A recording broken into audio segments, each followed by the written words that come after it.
Number 27, Mr. Worldwide, Marc Pittonet. Pom, this guy is young.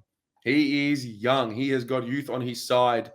And I sense there is almost an underappreciation for him.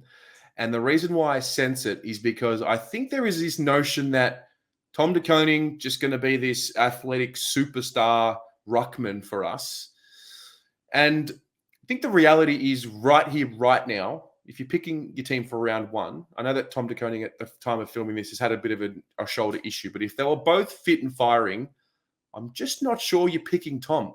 Pitto has got that ability to stay in games with his body and throw it around and not get too lost in the contest. And you touched a lot on his hit out work and his tap work last year. So talk to me about Pitto and how you see him going. I think he's a guy that is grossly underappreciated. And it's kind of like Nankervis at Richmond. Opposition fans are like, oh, the guy's crap. But you speak to a Richmond fan and they're like, what you want about? Like, we hold him in the esteem of Nick Nat. Max Gawn, he's so integral to their system because he just wins taps. And you look at him, top 3 in the comp by round 8 for hit outs won.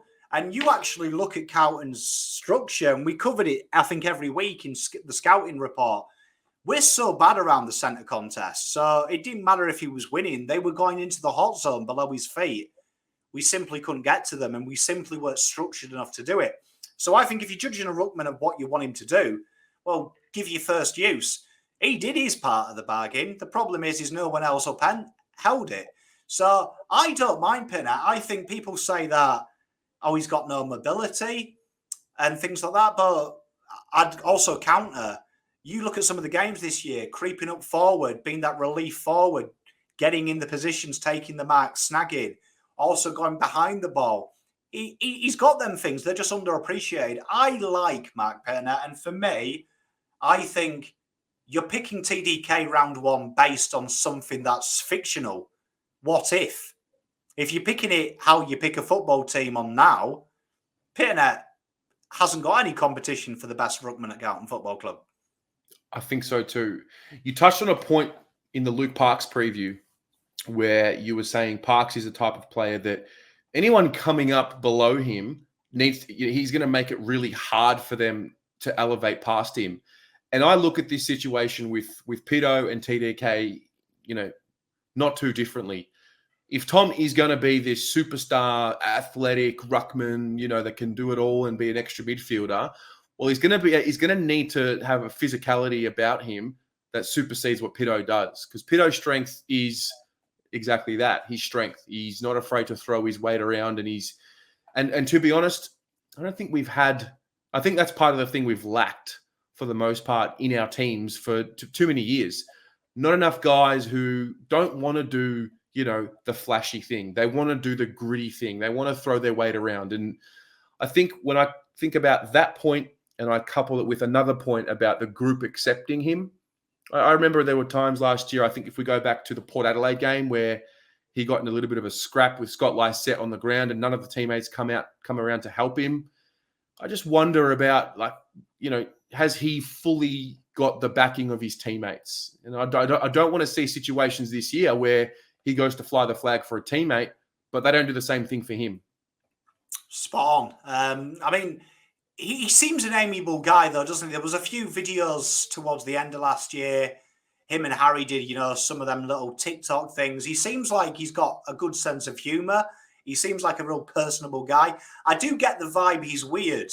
And I think that's probably why I like him. He seems, a little bit quirky. There's something about Pitto, isn't there? That he looks like the kind of guy that, like, when he answers the phone, he answers it in a funny voice. You know what I mean? You know what I mean? You get that vibe. He doesn't go, "You're right, mate." It's like, he'll put on your nana's voice or something. There's quirky, and I like that. And I think you need them characters around the club. I think the issue we have in the AFL is ruckman are compared to Max Gawn and Brodie Grundy. They're freaks, absolute freaks.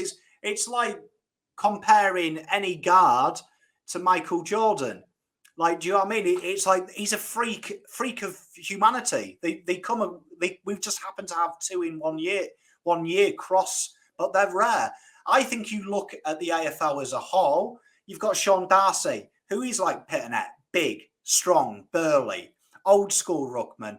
And then you have some younger guys coming through, like your Timmy Englishes and your TDKs, who are a bit more slight and young. But you don't have a baby Grundy and a baby Gorn, because they are freaks of Mother Earth. And we're just fortunate enough to see them. I think Pitto, a lot of ruckmen like him have won flags. And I think you probably win more flags with Pittonet than you do a TDK at this stage, when we know TDK is the future. But I personally think TDK is your part-time ruckman, part-time forward, your Tim English, what he is now. I think Pitto is your 99% of the game.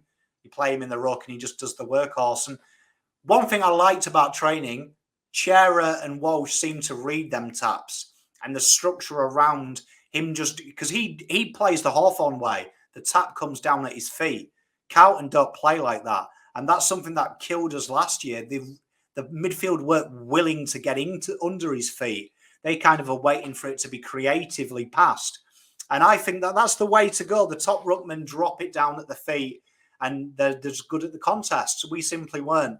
I'll reserve judgment on if he's rubbish till round 8. I think you'll actually see there's a reason he was top 3 in the comp for hitouts won. And if our midfield start backing that up, he may be in that conversation of top 5 ruckmen in the comp. Yeah, and that's the point. It's about, okay, new coaching group, new structure with stoppages. We've got one of the best stoppage players in the history of the game in Michael Voss as the head coach now. And I do wonder what that's going to do for someone like a Marc Pittonet in the way that we view his impact. And if we're going to be able to, like you say, get the most out of his hit-out work. So I'm pleasantly excited about what he can do, because I'm now starting to fall in love more and more with the unassuming types. I'm done putting players on pedestals. I want guys that are going to work, and I want guys that are going to get the job done over guys that are going to be flashy and show it to me once every 2.5 games. And I think this is where he finds himself. You trust Pittonet as well. You do trust him. Like, remember that game a couple of years ago against Melbourne where Gon baffed him for a quarter, but then he fought back. And that is probably what this football club's lacked a lot of. If it was a boxing fight, we throw in the towel round 6. But there's a few in there now, your Wheaterins, your Pittonets, your Ed Kernos, your Walshes, that they'll lose 6 rounds, but they're like, I've got 6 rounds to go. And all it takes is one punch and I'm back in this. And Pittonet exudes that. He never gives up. And I think another pre-season under his belt, I know Hawthorn, they were gutted to lose him. And I know Clarkson personally was a guy that really liked him. And Clarkson knows a thing or two about these type of ruckmen and how you set them up to win flags. He won a few of them, with a ruckman that wasn't exactly mobile, wasn't exactly Brodie Grundy. He was very Pittonet, though, and I like it. And I think he suits the midfield group now. No, well said. You guys at home, talk to us about the ruck division. If you're picking a side for round 1 at this stage and you've got everyone available and healthy, who are you going with? Are you playing TDK or are you playing Marc Pittonet? And how do you see that dynamic changing and evolving as the season goes on? Let us know in the comments below.